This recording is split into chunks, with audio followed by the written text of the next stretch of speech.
We will transition to the field of real estate, a discussion of which will be led by Stephen Kassin.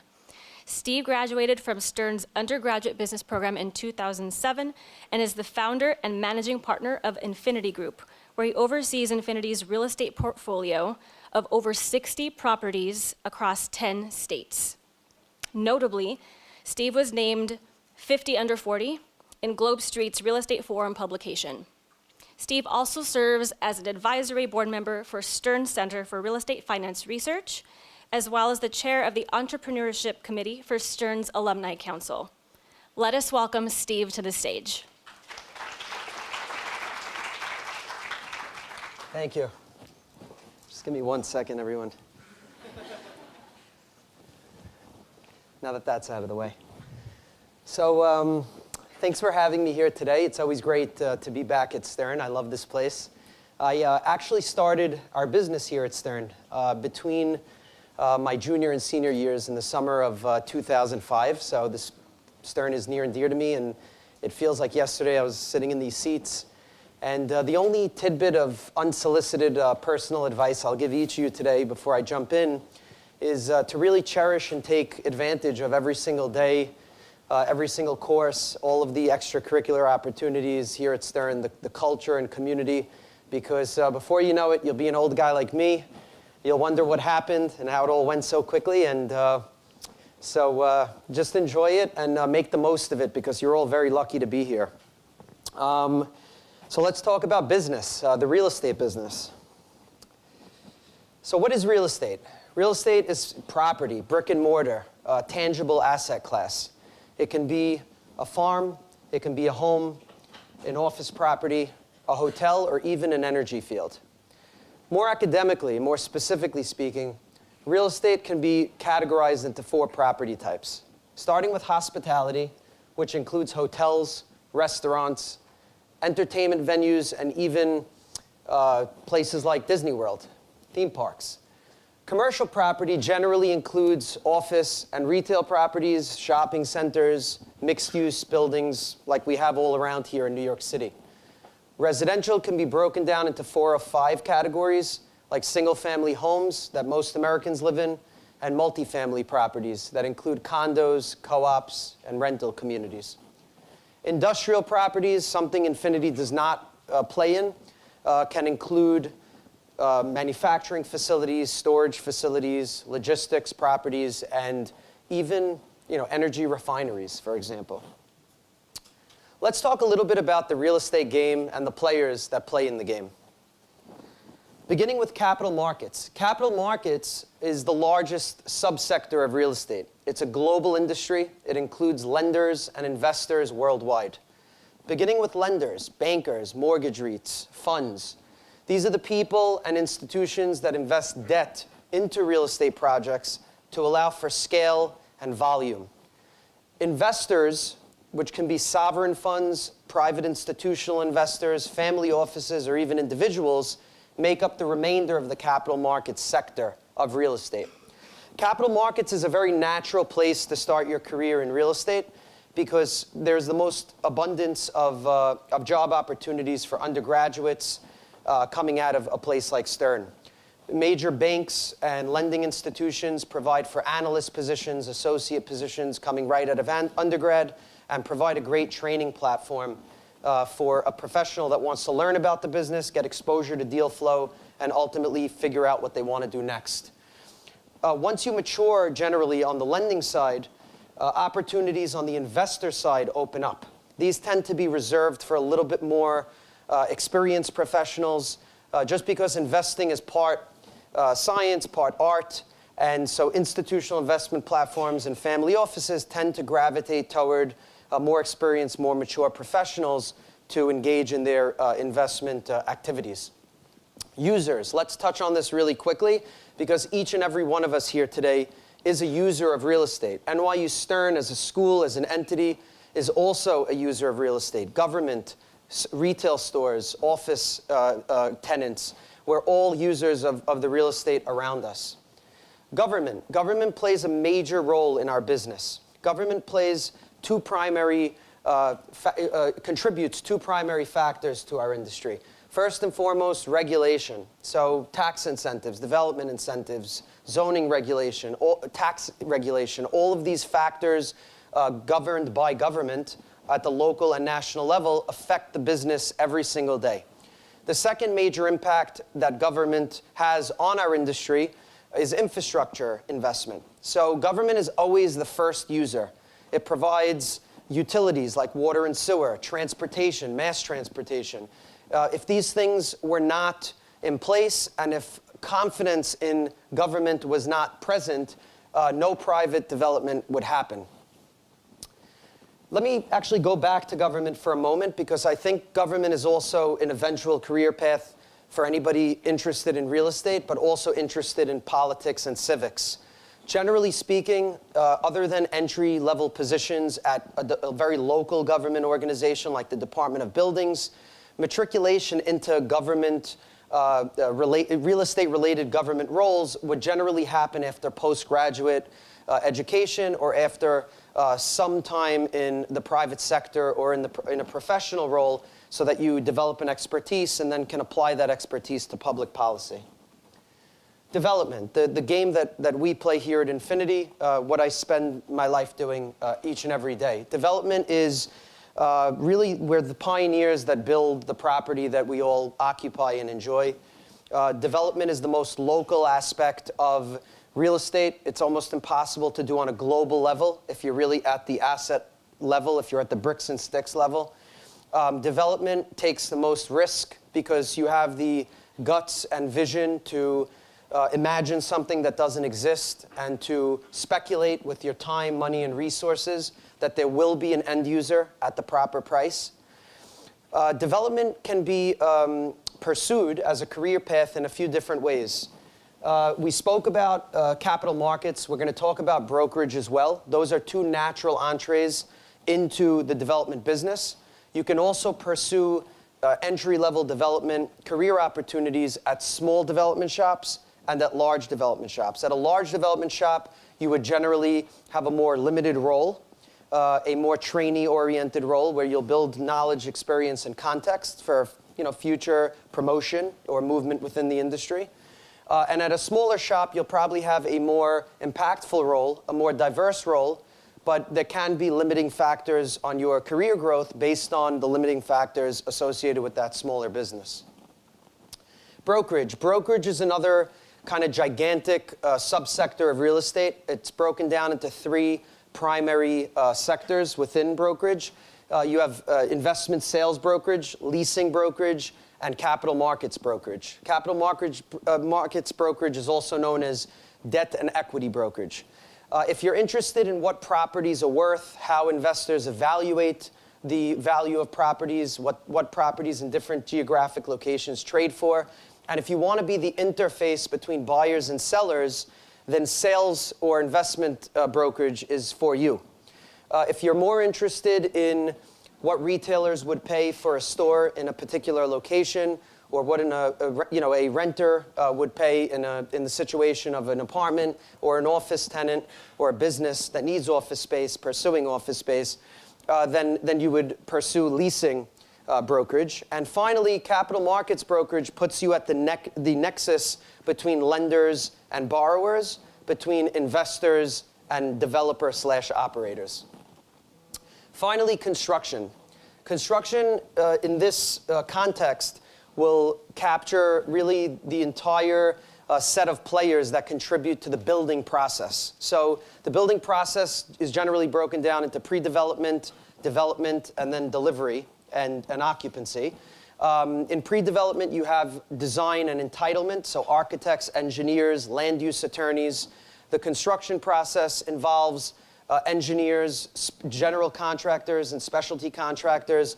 And finally, the completion process there's involvement in with also expediters, property managers, leasing people.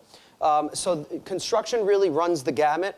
There's ways to enter the construction industry, by swinging a hammer during high school summers, and then there's some people that pursue master's degrees in project management. Others go on to law and focus in land use, and then even others go on to architecture and engineering, and they pursue specialty practices that contribute to the construction process.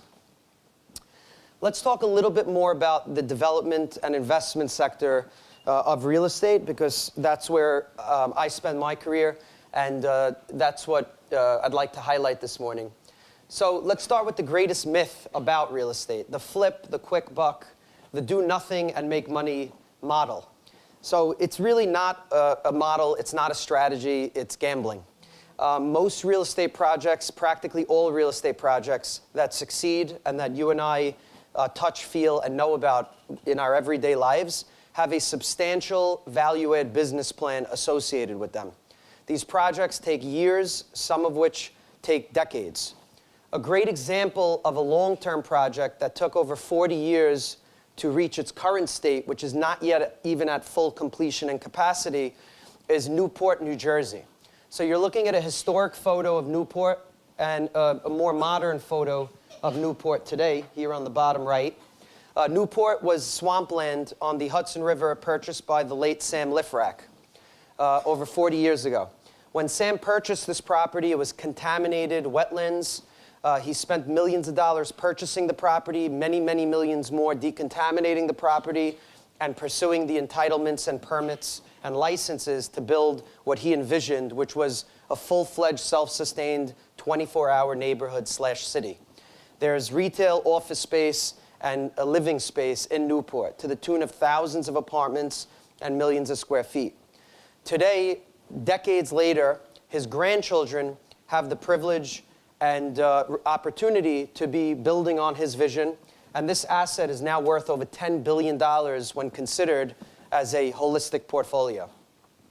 Another example of a decade-long project that unfortunately didn't work out as well economically, but also provides view into the long-term vision, endurance, and risk management associated with real estate is Riverside Plaza up in Harlem.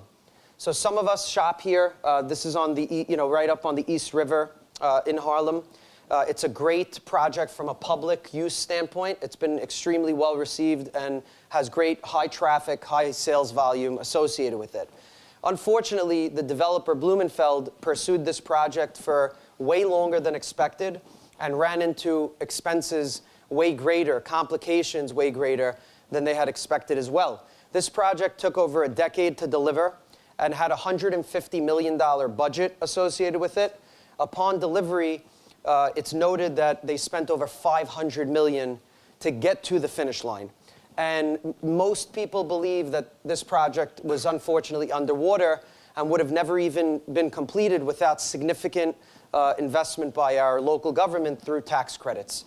So a lot of work, a lot of effort, and dynamic markets and unforeseen issues don't always result in an awesome outcome. We're going to talk a little bit more about risk management and bring it a little bit closer to home with one of Infinity's projects. So this is the Hilton Fashion District on 26th Street. We purchased 3 properties adjacent to one another in 2007, really at the tail end of a boom cycle. We ultimately pursued the mixed-use development of a $90 million project, which included 280 hotel rooms and 2 entertainment/retail venues. We started the project in 2007.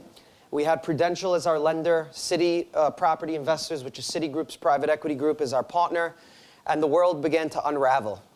We built this 22-story building during the worst financial crisis in all of our lives.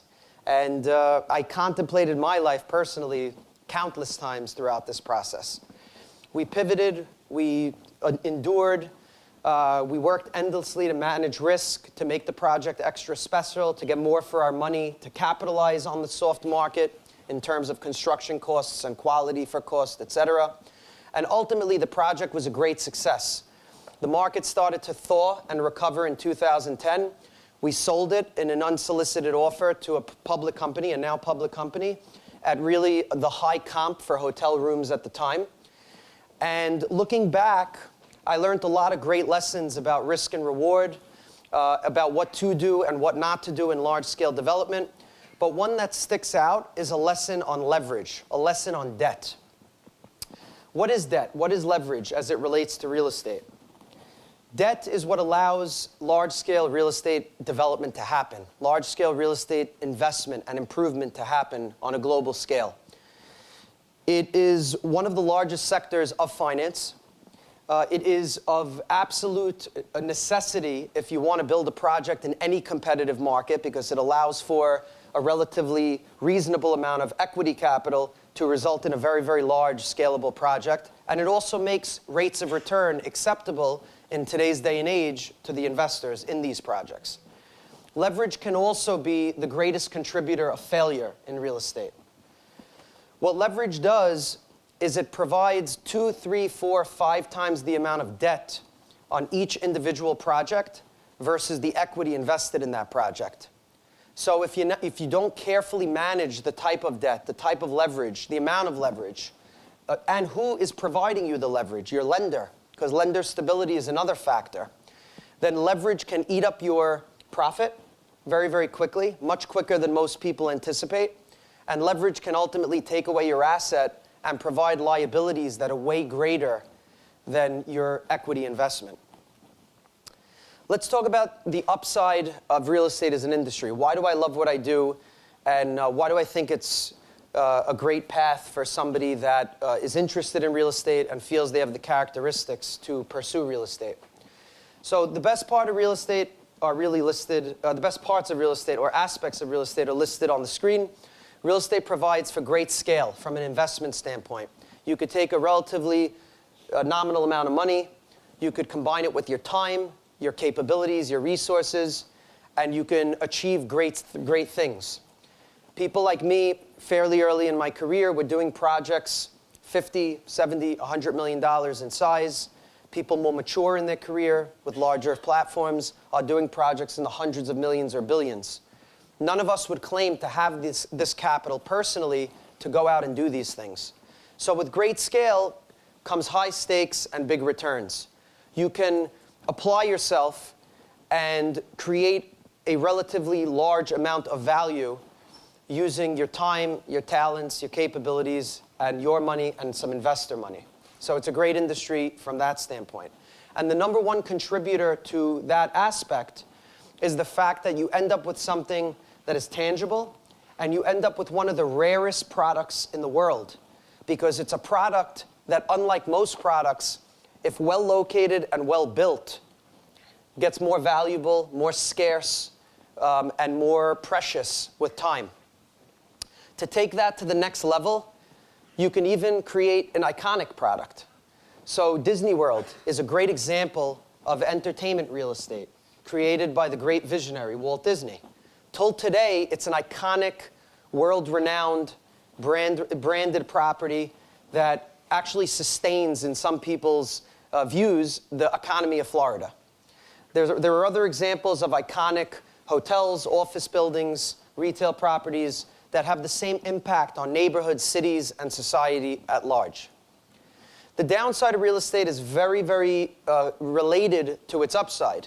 So with great scale, with high stakes, with big potential for return, there's the equivalent chance to have great losses and have great volatility to the downside. So why do I highlight this if it seems so obvious? Because I spend most of my time worried about the downside. I spend most of my time managing unforeseen issues, managing changing market conditions, because in the end of the day, great vision inputs the upside potential in a project, but we spend each and every day from the day we start executing that vision focusing on how to manage the project to ensure that we get to the finish line. Hence the guy with the stomach ache. You could have a bunch of these over a period of time. So how to get in, just to recap. There's many opportunities to get into the capital markets, development, and brokerage part of the business right here from Stern with an undergraduate degree. There are great opportunities for summer internships, for ongoing internships during your time here at Stern. And then after college, there are great opportunities right out of college for entry-level positions in all of these subfields of real estate.